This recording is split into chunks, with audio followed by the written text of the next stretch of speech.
L'histoire de Jean Bedel Bokassa est celle d'un homme né dans le chaos, façonné par la violence, et qui a laissé derrière lui l'un des régimes les plus sanglants d'Afrique centrale. À travers son ascension fulgurante, sa dictature brutale, son couronnement impérial délirant et sa chute spectaculaire, se dessine le portrait d'un dirigeant qui a transformé un pays fragile en un théâtre de barbarie, de peur et de démesure. Voici le récit d'un règne où la folie côtoie la puissance, où l'obsession du contrôle se mue en paranoïa, et où la cruauté devient un instrument quotidien de gouvernement.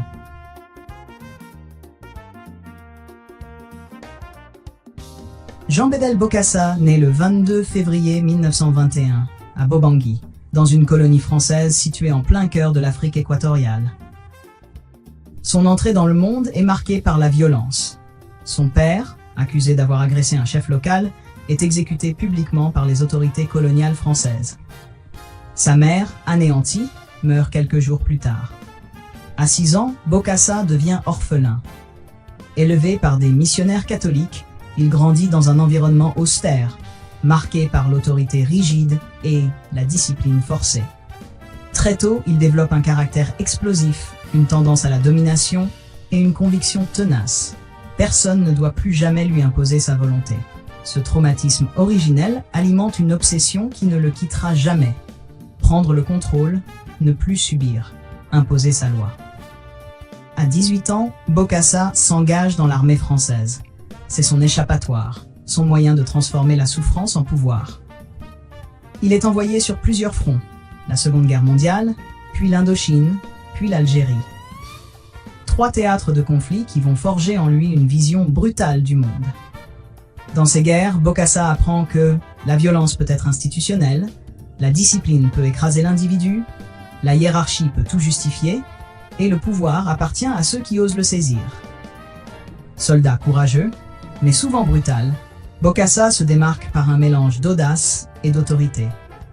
Ses supérieurs admirent son énergie, mais redoutent déjà son tempérament. Il lit la vie de Napoléon, étudie ses campagnes, s'imprègne de son mythe. Il rêve d'un destin impérial, d'un trône, d'un empire. Quand la République centrafricaine obtient son indépendance en 1960, Bokassa rentre dans son pays, auréolé de ses années de service. Il s'impose rapidement comme un pilier de la nouvelle armée et devient chef d'état-major, un poste stratégique qui lui donne l'accès direct aux armes, aux hommes et aux leviers du pouvoir. Le président David Dacko dirige alors un pays jeune, fragile et pauvre. L'État vacille, l'économie déraille et les rivalités politiques se multiplient. Bokassa, voyant la situation se dégrader, nourrit une ambition secrète, renverser le pouvoir et instaurer sa propre vision de l'ordre. La nuit du 31 décembre 1965, tandis que Bangui s'apprête à fêter la nouvelle année, Bokassa lance son coup d'État. En quelques heures, il prend le contrôle de la radio, arrête les ministres, neutralise les forces fidèles à Dacko et s'empare du palais. Dès le lendemain, il annonce qu'il sauve le pays du chaos. Il se proclame président, chef des armées, ministre des Finances, ministre de l'Éducation. Il concentre tous les pouvoirs entre ses mains. La dictature commence. La prise de contrôle. Silence, obéissance ou mort. Bokassa n'a aucune intention de gouverner avec douceur. Dès ses premières actions, il impose un climat de terreur. Les opposants sont immédiatement arrêtés. Les journalistes sont muselés. Les partis politiques sont interdits. Les syndicats sont surveillés. La moindre critique devient une menace d'emprisonnement. L'un des lieux les plus redoutés devient la prison de Ngaragba, surnommée la tombe des vivants. Là, les prisonniers sont entassés, affamés, torturés. Les témoignages décrivent des scènes terrifiantes. Détenus battus jusqu'à l'évanouissement, enfermés dans des cellules surpeuplées, exécutés sommairement, parfois devant Bokassa lui-même. Car l'homme ne se contente pas de donner des ordres. Il assiste aux punitions, exige d'observer les tortures, parfois participe. Son obsession est claire. Instiller la peur pour régner sans opposition. Un règne marqué par la folie et la paranoïa. Au fil des années, sa paranoïa grandit. Il soupçonne tout le monde. Ses ministres, ses officiers, ses proches, même certains membres de sa propre famille. Il change de garde du corps chaque semaine, d'endroit pour dormir chaque nuit. Il ordonne des purges régulières, éliminant quiconque pourrait représenter une menace. Ses colères deviennent légendaires. Il est capable d'offrir une voiture à un ministre le matin et de le faire emprisonner l'après-midi. Il peut féliciter un officier pour sa loyauté, puis le torturer le lendemain pour un regard jugé insolent. C'est un pouvoir absolu exercé avec une instabilité émotionnelle extrême. L'accumulation de richesses. Un dirigeant qui se prend pour un roi. Pendant que le pays sombre dans la misère, Bokassa accumule les richesses. Il détourne l'argent de l'État pour acheter des voitures de luxe, des palais, des bijoux, des uniformes militaires extravagants, des collections privées d'armes, des animaux exotiques. Il se voit comme un monarque moderne, un Napoléon africain. Il se fait appeler Papa Bokassa, empereur, sauveur de la nation. Son obsession pour l'apparence et la mise en scène devient presque maladive. La transformation en empire, le sacre de la folie. En 1976, Bokassa annonce qu'il transforme la République centrafricaine en un empire, l'Empire centrafricain. Et il en sera l'unique souverain, Bokassa hier. La cérémonie de couronnement, le 4 décembre 1967, est un spectacle hallucinant d'extravagance. Elle coûte l'équivalent d'un tiers du budget annuel du pays entier. Il porte une couronne en or massif, s'assoit sur un trône énorme en velours rouge, défile dans un carrosse inspiré de celui de Napoléon, escorté par des centaines de soldats en uniforme. La population, affamée, observe ce déploiement de luxe avec incompréhension. Le monde entier regarde, stupéfait, l'un des régimes les plus pauvres du continent dépenser des millions pour nourrir l'ego d'un seul homme. Ce sacre n'est pas seulement un caprice. C'est l'illustration parfaite du délire de grandeur de Bokassa. Il ne se voit plus comme un dirigeant politique, mais comme un empereur destiné à entrer dans l'histoire. Les horreurs du régime. Torture, exécution et accusation de cannibalisme. La dictature de Bokassa est l'une des plus violentes de l'histoire africaine moderne. Les prisons de la terreur. Les prisons sont remplies de dissidents, de journalistes, d'intellectuels, de commerçants, de simples citoyens soupçonnés de désobéissance. Les témoignages parlent de détenus brûlés vivants, corps mutilés, viols systématiques, torture à l'électricité, exécutions arbitraires, privation de nourriture pendant des jours. Certains survivants décrivent un homme qui prenait plaisir à assister au supplice.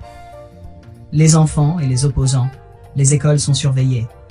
Les élèves doivent chanter les louanges du régime. Toute contestation, même enfantine, est interprétée comme une rébellion. Le régime n'hésite pas à s'en prendre à des adolescents. Les accusations de cannibalisme. Au cours de son procès plus tard, des accusations de cannibalisme apparaîtront. Bien que non prouvés, ces récits, morceaux de chair humaine retrouvés dans des réfrigérateurs, repas macabres, témoignent de l'image monstrueuse que Bokassa avait acquise auprès de son peuple. Qu'elle soit vraie ou non, une chose est certaine. La peur qu'il inspirait était absolue.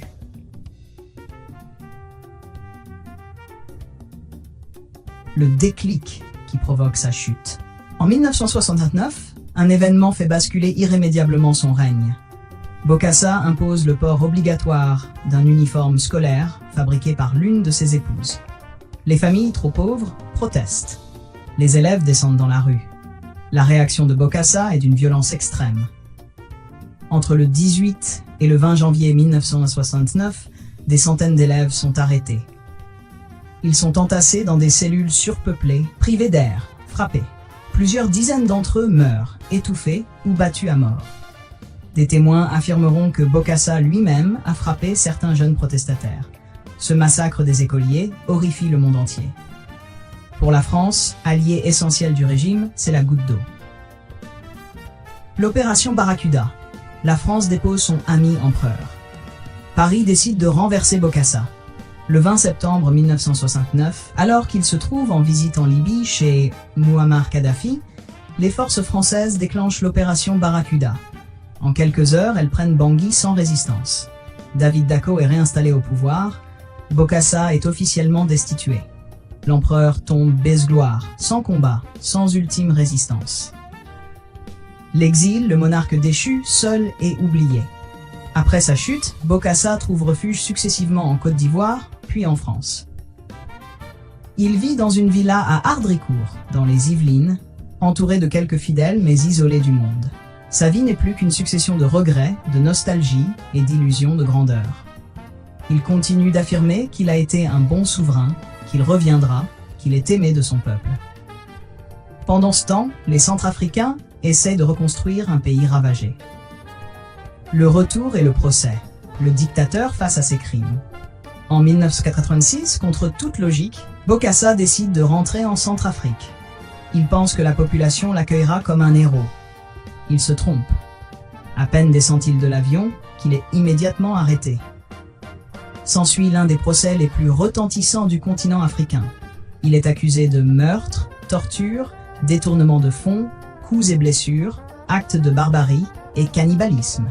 Accusations spectaculaires mais non prouvées. Le procès révèle l'étendue de la brutalité du régime.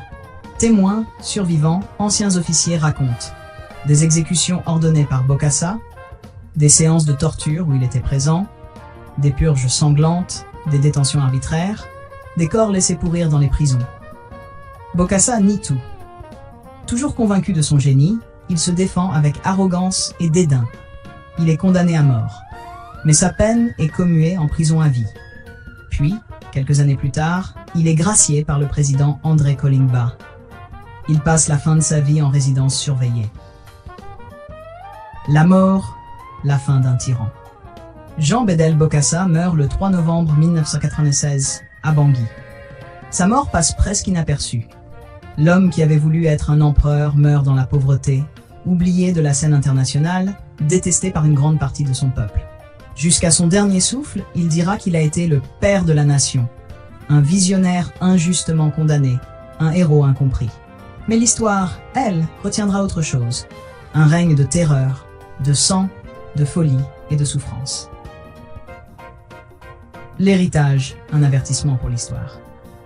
L'histoire de Bokassa est celle d'un homme qui a confondu pouvoir et divinité, qui a utilisé la violence comme outil politique, qui a plongé un pays dans la misère pour satisfaire ses ambitions.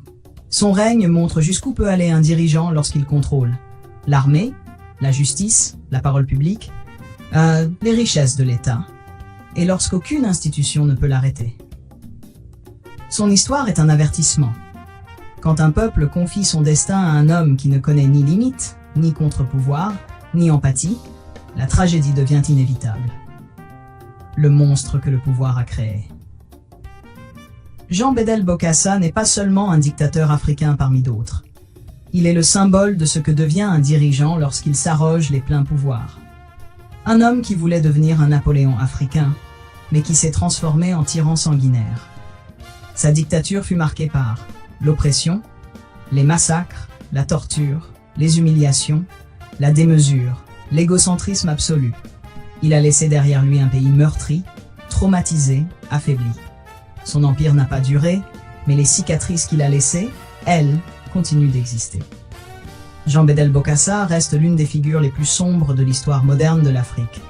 Un dirigeant dont le nom est devenu synonyme de folie, de brutalité et de tragédie.